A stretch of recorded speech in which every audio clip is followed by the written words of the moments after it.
गांधीनगर से प्रियंका गांधी ने पहली चुनावी रैली की। प्रियंका गांधी का 2019 लोकसभा चुनाव का पहला भाषण था। इस दौरान उन्होंने पीएम नरेंद्र मोदी पर हमला बोला और कहा, रोजगार कहां है और महिला की सुरक्षा कहां है। राहुल के बयान पर सियासी घमासान। राहुल ने आतंकी मसूद अजहर को जी कहा था। दिल्ली से साक्षी महाराज ने प्रदेश नेतृत्व को धमकी दी। साक्षी महाराज ने बीजेपी प्रदेश अध्यक्ष को पत्र लिखा है। महेंद्र नाथ पांडे को पत्र लिखकर धमकी दी। उन्नाव के अलावा कहीं और से नहीं लड़ूंगा चुनाव, अगर टिकट न मिले तो परिणाम भुगतने की दी धमकी। साक्षी महाराज के बयान के बाद महेंद्र नाथ पांडे का बयान आया है। उन्होंने कहा कि साक्षी महाराज की चिट्ठी अभी नहीं मिली है। साक्षी समेत सभी सांसदों को संयम रखना चाहिए। टिकट पर निर्णय पार्लियामेंट्री बोर्ड लेगा। सहारनपुर में चंद्रशेखर रावण को पुलिस ने हिरासत में लिया। आचार संहिता का उल्लंघन पर पुलिस ने चंद्रशेखर रावण को हिरासत में लिया है। देवबंद में पदयात्रा निकालते समय पुलिस ने हिरासत में लिया।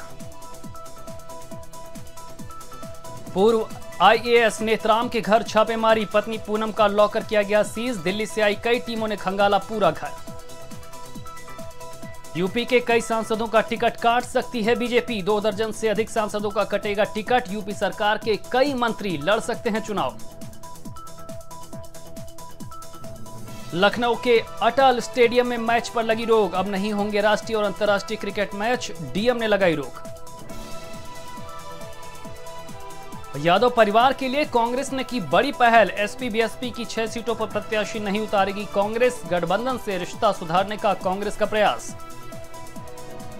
चुनाव आयोग ने तय किया सामग्री का खर्च। माला और टोपी पर रहेगी आयोग की नजर। कई सामग्रियों के बदले गए पैसे।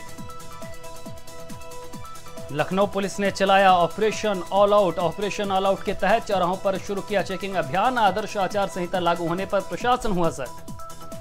लखनऊ के गाढ़ा भंडार में इनकम टैक्स की छापेमारी। आईटी की कई टीमों ने स्टेशन रोड में घर प्रतिष्ठान पर की छापेमारी।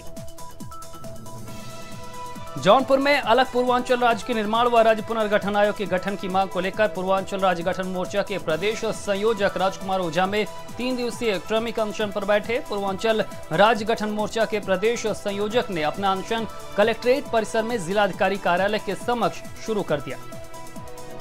बलिया में सपा नेता नीरज शेखर ने मुलायम का मोदी को आशीर्वाद देने पर बयान दिया। उन्होंने कहा कि नेताजी बुजुर्ग हैं, आशीर्वाद देते हैं। यूपी में बीजेपी को झटका लगने वाला है। गोंडा में लेखपाल का रिश्वत मांगते वीडियो हुआ वायरल। अभिलेखों में नाम दर्ज कराने को लेकर मांगी रिश्वत। लेखपाल ने रिश्वत लेते वक्त मोबाइल भी कराया बंद। एटा में जिला कारागार में कैदी अब हाईटेक किसान बन गए हैं। जिला कारागार में कैदियों को जैविक खेती का प्रशिक्षण देने के बाद कैदियों की मेहनत अब रंग लाई है। आगरा में 55 साल के व्यक्ति की गला रेतकर हत्या से सनसनी फैल गई। शराब के ठेके के पास व्यक्ति की हत्या की गई। हादसे के बाद लोगों ने शराब के ठेके पर हंगामा किया।